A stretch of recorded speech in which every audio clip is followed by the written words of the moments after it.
সালামু আলাইকুম রহমতুল্লাহ।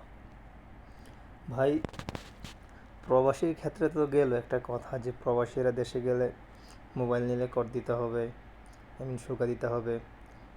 Laptop mobile যাই নেক না কেন, বা গলার চেইন বা স্বর্ণের যে কোনো অলংকার নিক না কেন, তাকে শুল্ক দিতে হবে। এখন শুনলাম গরু পাললেও নাকি শুল্ক দিতে হবে, কর দিতে হবে।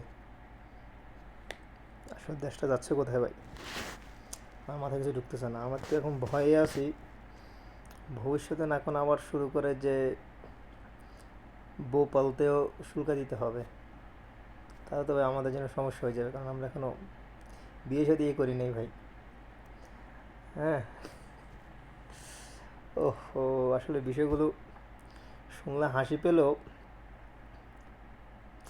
দেশের অবনতি দেখা যাচ্ছে আর কি। দেশ আসলে কোন দিকে যাচ্ছে?